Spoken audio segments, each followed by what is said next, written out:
کا مطلب پردہ ہے، تو اپنے گھروں میں پردے کو عام کرو. یہ نہیں منگنی جیسی رسومات آ گئی.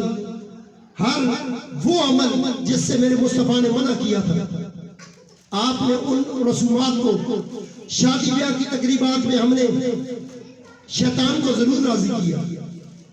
ہم نے مہندی کہا کہ حضور کی سنت ہے، مہندی حضور کی سنت ہے، برادہ ہو کے گلیوں میں نکلنا سنت نہیں ہے میرے مصطفیٰ کی. آپ سنت کو سنت رہنے دیں. سنت کا نام لے کے آپ بے حیائی کو پروموٹ نہ کریں. اپنی اولاد کی جب آپ شادیوں میں گانا بجانا اور ناچ کرتے ہیں اور سارا سال بیٹھ کے آپ روتے ہیں میرے اولاد نافرمان کیوں ہے، تو ہم نے حضور کی سنت کو چھوڑا ہے. غم آتا ہے تو تیرا ہاتھ سر پہ آ جاتا ہے، اللہ اللہ کی آوازیں نکلتی ہیں، لیکن جیسے ہی خوشی آتی ہے تو چار دیواری کے اندر خسرے ناچتے ہیں، کنجریوں کو نچایا جاتا ہے. لیکن پورے سال میں میرا آپ سے یہ سوال ہے، مجھے یہ بتاؤ دن کے 24 گھنٹے کے اندر دن رات میں آپ کو ڈرامہ نہیں بھولتا، آپ کو دنیا کی کھانا نہیں پکا تو آپ خاوند کو ابھی دروازے سے اندر آنے نہیں دیتی، پہلے بولتی ہے کہ فلاں چیز ختم ہے وہ لے کے آؤ. کبھی آپ نے گھر میں آ کر جو یہ بڑک مارتے ہو، اوئے کیا پکایا نے، کبھی یہ بڑک بھی لگائی ہے آج درود کس نے پڑھا ہے، آج نماز کتنی پڑھی، نماز کس نے چھوڑی. میرے اللہ نے تو فرمایا کہ اے محبوب ان کو بتا دے جو نماز کا تارک ہے، نماز سے روگردانی کرتا ہے، اس کا میرے ساتھ کیسا تعلق ہے. حضور نے فرمایا نماز میری آنکھوں کی ٹھنڈک ہے. نماز نہیں پڑھتی تیری گھر والی، چھوڑ دے اس کے ہاتھ کا کھانا، اس سے بات چیت کرنا چھوڑ دے، تاکہ اس کو احساس ہو کہ میں جو پہلے نماز پڑھ کے روٹی دیتی تھی اس کی وجہ سے ہمارے گھر میں برکت تھی. بولو سبحان اللہ، اونچی آواز سے بولو سبحان اللہ. اور یہ بات بھی غلط ہے، آپ خود نماز پڑھیں گا اور اس پر آرڈر چلائیں نہیں، پہلے خود باجماعت نمازی بنو. گالی چھوڑ دو، گالی اچھی چیز نہیں ہے. گالی کی وجہ سے زبان کا وضو چلا جاتا ہے. جس دکان میں کھڑے ہو کے گالی دو گے روٹی میں سے برکت چلی جائے گی. اولاد کو آپ کیا تعلیم دیں گے؟ باپ نمونہ ہوتا ہے اولاد کے لیے. یہ فیکٹری میں سے سیمپل نکلتا ہے نا، یہ باپ سیمپل ہے، ماں سیمپل ہے.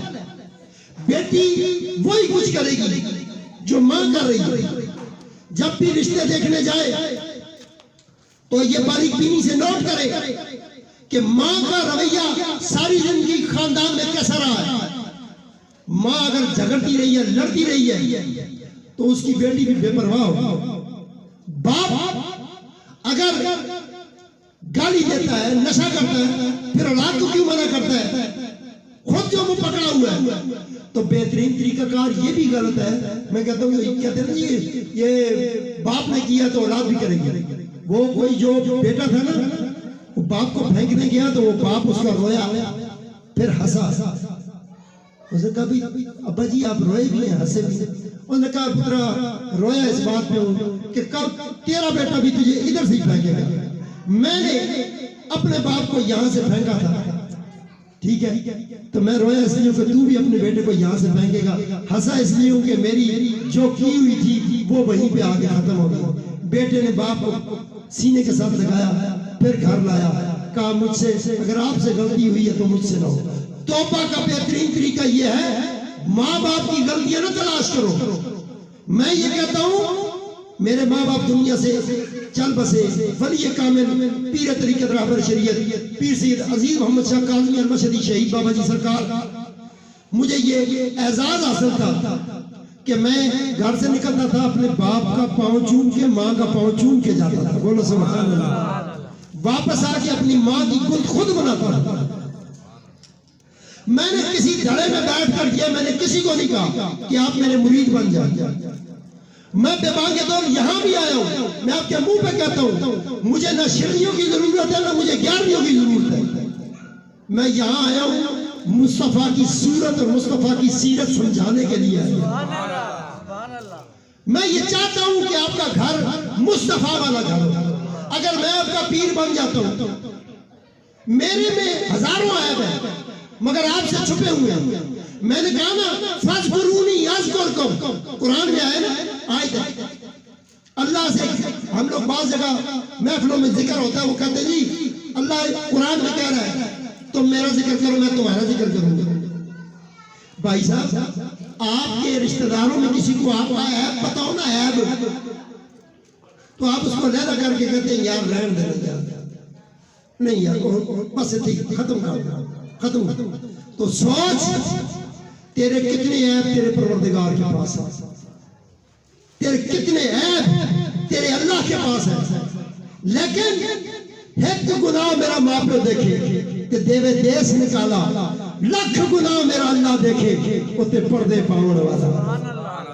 یہ جو ذکر ہے نا فَاذْكُرُونِي أَذْكُرْكُمْ، یہ تیرے لیے نہیں ہے، یہ اللہ کے محبوب کے لیے آیا ہے. اے محبوب تو میرا ذکر کر میں تیرا ذکر کروں گا، تو میرا ذکر کر. اور پھر اللہ کے محبوب نے ذکر کیا، کیا ایسا ذکر کیا کہ میری امت پریشان ہو جائے کہ سچا کہڑے. آپ سے میرا سوال ہے جتنے بیٹھے ہو، جو کوئی بریلوی ہے بھابی ہے شیعہ ہے ٹگر ہے، مجھے اس سے کوئی سرکار نہیں. میرا یہ سوال ہے ایک غیر مسلم کافر کو آپ نے مسلمان کرنا ہے، وہ آپ سے سوال کرے بتاؤ میں مسلمان ہوں گا مجھے کیا بناؤ گے؟ آپ کہیں گے بریلوی، کوئی کہے گا بھابی، کوئی کہے گا شیعہ، کوئی کہے گا اہل حدیث. وہ بولے گا مجھے یہ بتاؤ تم میں سے سچا کیڑا ہے کہ جس کو جنت ملے گی؟ اونچا بولو سبحان اللہ، زور سے بولو سبحان اللہ. آپ میں کسی کے پاس جواب ہے ہاتھ کھڑا کر سکتے ہیں. اس بات کا جواب ہے کسی کے پاس؟ کیا سوال کا جواب دو گے اس انگریز کو، اس یہودی کو، اس سکھ کو کہ جس کو آپ کلمہ پڑھانے جا رہے ہیں اور وہ آپ سے یہ سوال کر رہا ہے بتاؤ کون سا مسلک ہے جو تمہیں جنت میں لے کے جائے گا؟ پریشان ہو جاؤ. پھر جواب تمہیں حسین سے لینا پڑے گا. مولا حسین کربلا میں پہنچے، حسین نے کہا میں فرقوں کی پوجا کروانے نہیں آیا، میں تمہیں انسانیت سکھانے آیا ہوں. جو کربلا میں اپنی بیویاں بچے لے کر میدان کربلا میں پہنچ جائے اور صرف اس لیے پہنچ جائے کہ یزید زانی بھی تھا، شرابی بھی تھا، اپنی بہن بیٹی سے نکاح کرنے کے لیے 24 گھنٹے تیار تھا. حسین نے بتایا انسانیت کا پرچار کرنے والا ہوگا وہ مصطفیٰ کے دین میں پورا ہے. تو یہ سارے مسلک کربلا میں تو نہیں تھے، یہ تو بعد کی پیداوار ہے. سارے بریلی انڈیا میں ہے، دیوبند انڈیا میں ہے، اہل حدیث کدھر سے آئے، شیعہ کدھر سے آئے، سب کچھ آپ کو پتا ہے. تو آپ کو ایک ہی بات بتانی ہے، اللہ کا واسطہ ہے. جیسے بوٹ سلائی کروانے وقت جاتے ہو نا موچی سے نہیں پوچھتے کہ بریلوی یا وہابی. ٹینڈ کرانے جاتے ہو کبھی نائی سے نہیں پوچھا. بچہ داخل کرانے جاتے ہو سکول میں نہیں پوچھا. جائیداد خریدنے جاتے ہو اس پراپرٹی ڈیلر سے نہیں پوچھا. گاڑی خریدنے جاتے ہو اس سے نہیں پوچھا. تو تم نے آ کے گلیوں اور محلوں میں کچھ ایسی فضا بنا دی ہے، دو داڑیوں والے گزرتے ہیں ایک دوسرے کو سلام نہیں کرتے، صرف فرقہ پرستی کی وجہ سے. اور فرقہ پرستی بڑی چیز نہیں ہے. مصطفیٰ کے سامنے اپنا چہرہ کیسے دکھاؤ گے؟ اقبال نے کہا تھا تو غنی از ہر دو عالم من فقیر، روز معاشر عذر ہائے من پذیر، تو نمی بینی حسابم ناگزیر، از نگاہ مصطفیٰ پہ نابغیر. اقبال کہتا ہے یا اللہ تو غنی ہے، ہم سب تیرے در کے فقیر ہیں. تو غنی حضرت دو عالم من فقیر، روز معاشر عذر ہائے من پذیر، معاشر والے دن تو حساب و کتاب کر کے جنت اور جہنم دے گا. از نگاہ مصطفیٰ پہ نابغیر، اے اللہ ہمارے نامہ اعمال کو مصطفیٰ کے سامنے نہ لے جانا.